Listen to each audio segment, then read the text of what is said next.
Hi everyone and welcome back to my channel, and today I'm going to be talking about should you buy an iPad for college in 2021.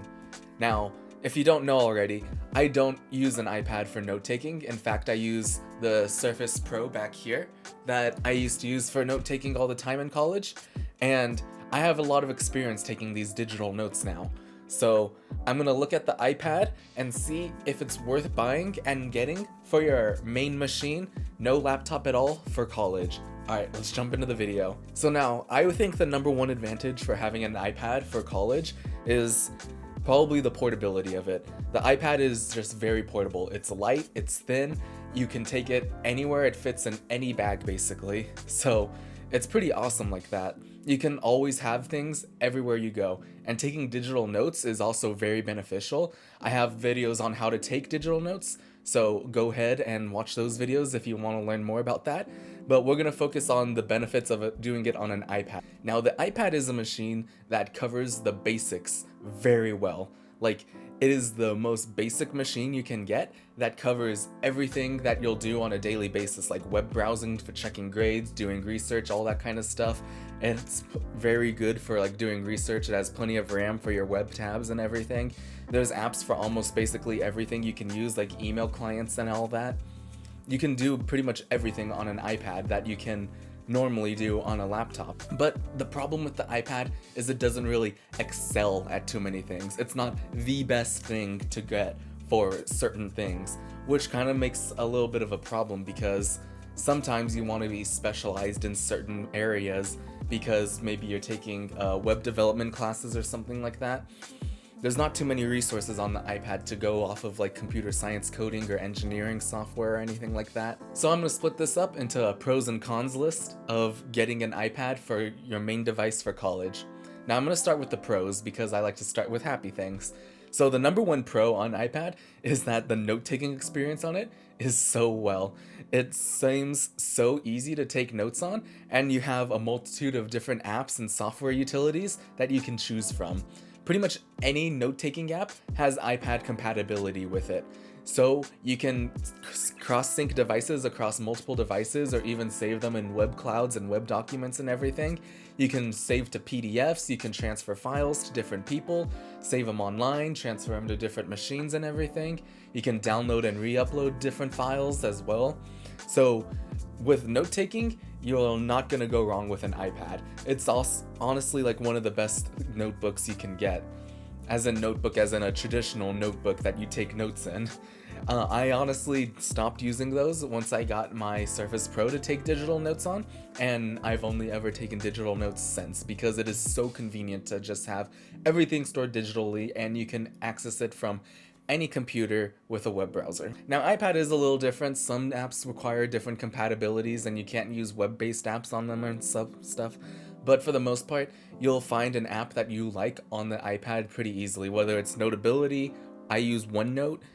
There's the default Apple Notes app that's actually pretty good. There's Notion for taking typing notes on it. There's tons of different note-taking apps for iPad. Now, another basic that the iPad gets right is that it has amazing web browsing experience.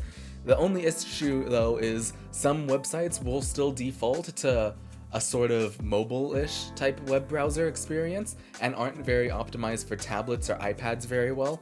So you might have issues with some like little niche websites that you might need during college, which is kind of one of the big issues with iPad, is that a lot of niche things that you want to do might not be compatible with it.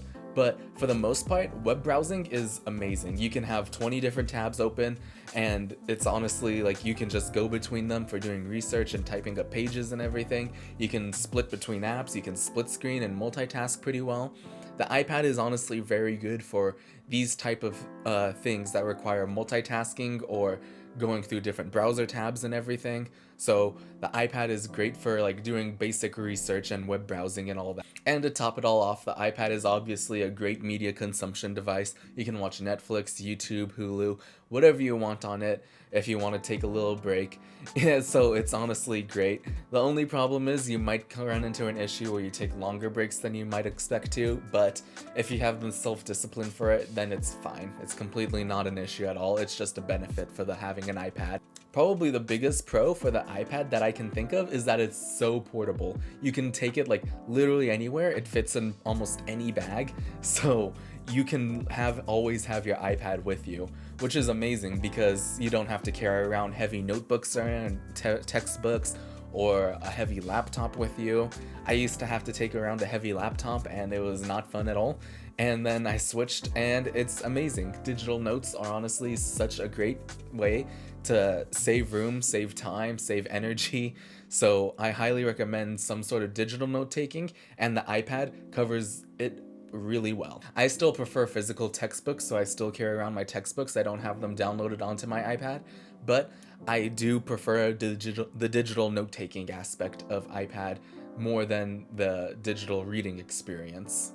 And back to the main point, the iPad is just so small, portable, light, that you probably won't even notice it in your backpack. Whereas if you might have to replace that with like 3 or 4 notebooks that you definitely will feel and notice on your backpack. And the last pro that I can really think of is that there is an expansive app store and multitude of different softwares that you can get for the iPad.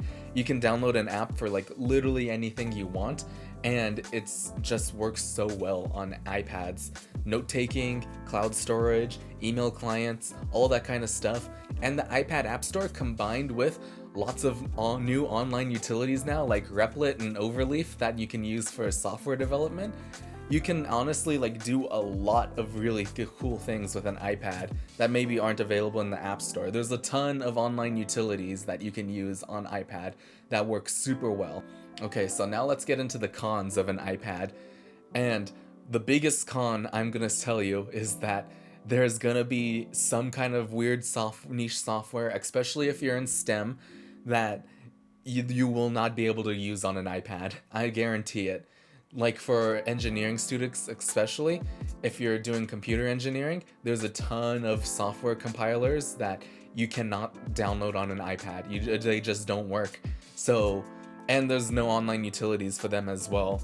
So it's very hard to convince an engineering student to get an iPad as their only main machine, because I know for a fact someday they're gonna run into these niche softwares that require x86 architecture or something like that to run them. And even in humanities, I've seen some like really weird niche programs that some of the humanities teachers require, and it's very strange. They have no iPad compatibility, they only work on laptops, and it's just very strange that there's so many niche products and niche like components for doing homework or submitting tests or stuff like that that just do not work on an iPad. So it's very hard to recommend an iPad to anyone because of these really niche products that you're not going to be able to find, and you don't know if you're going to need them or not as well, because maybe one day they will develop iPad compatibility for them, but for now it's just so hard to like recommend an iPad to someone who knows that they're not going to be able to use it for something. And even the chance of not being able to use it for a class just sets back the iPad so much, because there's that one chance that you can't use it, and then what are you gonna do? You need it to pass the class. So for my final recommendation, I would still recommend getting a MacBook, honestly, over an iPad, because one, you know the MacBook is going to be compatible with any software you want, especially these new M1 MacBooks that are coming out. They're going to be compatible with everything, iPad OS and anything running x86 through their like Rosetta architecture or whatever. So you can have the best of both worlds, honestly, with a new MacBook. Whereas an iPad, you can only do the iPad experience. Where I would recommend the iPad is if you already have like a dedicated computer like a MacBook or a Windows laptop or a Windows PC, if you already have something like that, then an iPad is an amazing side companion to that. But I would not recommend having an iPad as your main computer, because again, there's gonna be limitations that you will run into, and I cannot recommend anyone to only use an iPad if I know there's gonna be limitations that you will run into. Especially in STEM fields like engineering, science, math, you can't really download a lot of these compilers for programming onto an iPad, whereas you can get them on a MacBook pretty easily. I still recommend the Surface Pro over the iPad because this runs full Windows 10 and you can run full Windows 10 applications on it like Photoshop, Notion, OneNote, Evernote, any compiler for x86 architecture there is, you can use on it. So it's just so much more advanced and portable and sophisticated than an iPad can be. Whereas an iPad, you're just very locked into the certain things you can do, but it does those few things so well. That's the only thing. So I would honestly recommend either getting the Surface Pro for full digital note taking or a MacBook Pro for full laptop note taking and using like a notebook or something, or maybe a cheap iPad to take notes on. It just still doesn't feel like an iPad can run the full basics of a full laptop can. You're more than likely gonna find niche software required by certain classes, which really sucks because you can't use an iPad for it. But if there's some way that an iPad in the future can run macOS software, 100% an iPad is the best way to go. That's the only thing holding it back, is like these really weird niche macOS 10 softwares that you can run on a laptop but you can't run on an iPad, that you probably will need for classes. But if you're the type of person that one wants to take the risk because maybe in 2 or 3 years when you start taking those classes anyway, you might want to upgrade, then go ahead. iPad is amazing for note taking. It's honestly like the best note taking experience on a tablet for digital notes that I've ever seen, and it works amazingly well. So using the Apple Pencil and iPad is just amazing. It's just so hard to recommend when I know for a fact engineering students, STEM students, even some humanities students are gonna run into niche software that is not compatible with an iPad. And it just sucks that that's the case. That's the way it works. And I see so many people love using the iPad, but I still don't see a huge value in it yet. If one day they run macOS software on an iPad, it's a completely different story. iPad is the best tablet for note-taking, and it's the main device I would recommend to anyone, but for now, I still recommend getting a full laptop or a full Surface Pro or something similar to that for your note-taking, because an iPad is just not a computer yet. And thanks for watching the video. Go ahead and like and subscribe if you enjoyed it and learned something new. I know I had a little bit of a different take on iPads than most other YouTubers, so hopefully you liked it and enjoy. Alright, bye.